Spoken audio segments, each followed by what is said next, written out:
26 जुलाई 2008 को अहमदाबाद में हुए सीरियल बम ब्लास्ट के आरोपियों को आखिरकार सजा मिल ही गई है।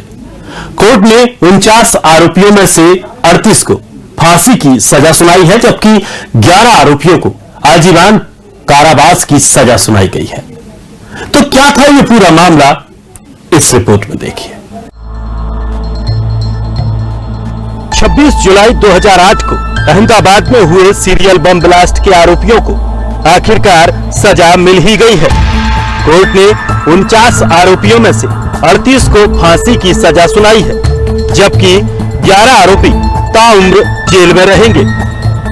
इतिहास में यह पहली बार है जब एक साथ इतने सारे दोषियों को फांसी की सजा सुनाई गई है। दोषियों की वर्चुअली पेशी हुई थी और जब कोर्ट ने फांसी की सजा सुनाई तब दोषी अलग अलग जेल में बैठे हुए थे। साथ ही घायलों के लिए मुआवजे का भी ऐलान किया है।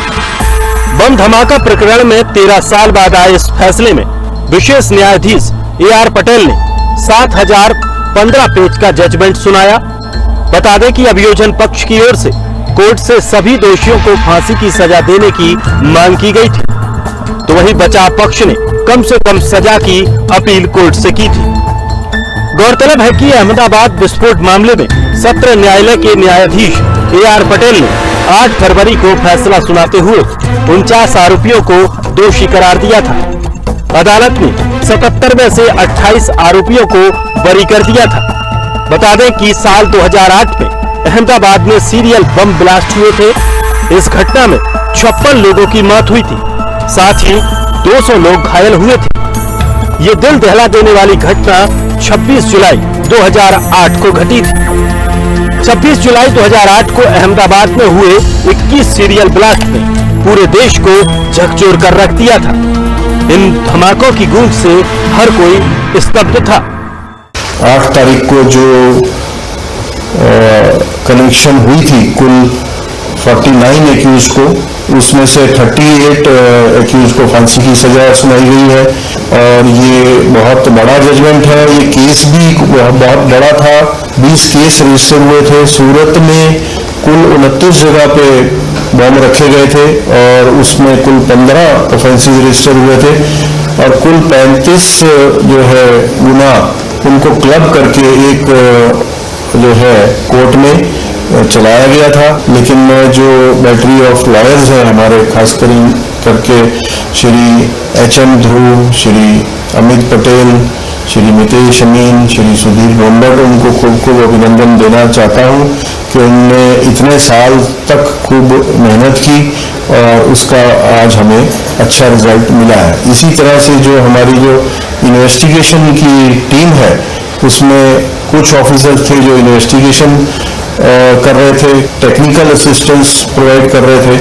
वो एक बड़ी टीम थी। कुछ ऑफिसर्स बाहर से लाए गए थे, कुछ क्राइम ब्रांच के, अहमदाबाद सिटी क्राइम ब्रांच के ऑफिसर्स वहाँ पर पोस्टेड थे और DCP क्राइम श्री अभय चौड़ासना की निगरानी में ये सब काम हुआ था। तो वो उनको सबको भी मैं अभिनंदन देता हूँ। उस दौरान प्रदेश के मौजूदा DGP आशीष भाटिया के नेतृत्व में तेज तर्रार अधिकारियों की टीमें बनाई गई थी। देश के तत्कालीन प्रधानमंत्री मनमोहन सिंह भी अहमदाबाद पहुंचे थे। बता दें कि 28 जुलाई 2008 को विस्फोट मामले की जांच के लिए पुलिस टीम का गठन किया गया था। महज 19 दिनों के अंदर पुलिस ने 30 आतंकियों को गिरफ्तार करके जेल भेज दिया। इसके बाद बाकी आतंकियों को भी गिरफ्तार कर लिया गया। अहमदाबाद में 26 जुलाई 2008 को हुए सिलसिलेवार धमाके में गुजरात के तत्कालीन मुख्यमंत्री नरेंद्र मोदी, मंत्री अमित शाह, आनंदीबेन पटेल, नितिन पटेल और विधायक प्रदीप सिंह जाडेजा गुनहगारों के टारगेट पर थे। आरोपियों ने धमाके के लिए साजिश रची और फिर एक दूसरे की मदद से इस पूरी वारदात को अंजाम दिया। अहमदाबाद में हुए इन धमाकों से पहले आतंकी संगठन इंडियन मुजाहिदीन की इसी टीम ने जयपुर और वाराणसी में धमाकों को अंजाम दिया था। सिमी की मीटिंग और आतंकी ट्रेनिंग कैंप में मुस्लिम समाज के लोगों को बुलाया गया। इस दौरान उन्हें जिहादी भाषण सुनाया गया। फिर हिंदू मुस्लिम के बीच वैमनस्य खड़ा किया गया। 2007 में केरला के बाधेमोन के जंगल में आतंकी ट्रेनिंग कैंप में डमी नाम के जरिए ट्रेनिंग दी जाती थी। जनवरी 2008 में हलोल पावागढ़ के जंगल में आतंकवादी ट्रेनिंग कैंप में कई दोषियों को ट्रेनिंग दी गई थी। अलग अलग लोगों के नाम के गलत दस्तावेज बनाकर सिम कार्ड खरीदे गए थे, जिसका इस्तेमाल दोषी करते थे। दोषियों ने अलग अलग दुकानों से बम बनाने का सामान जैसे नट बोल्ट, छर्रे, वायर, कैंची, cello tape, cycle, battery, gas cylinder आदि चीजों को खरीदा था। किराए पर लिए गए मकान में एक दूसरे की मदद से सभी ने मिलकर बम बनाए थे। बम रखने की जगह के संबंध में वारदात से पहले रेकी की गई थी। साथ ही मुंबई से 4 कार की चोरी करने के बाद उनका नंबर प्लेट बदलकर अहमदाबाद और सूरत लाया गया था।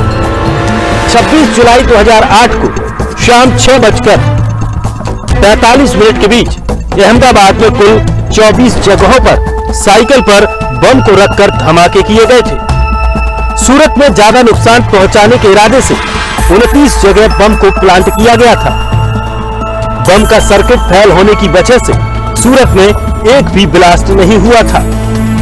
अहमदाबाद में टोटल 56 लोगों की मौत हुई थी, साथ ही 240 लोग घायल हुए थे।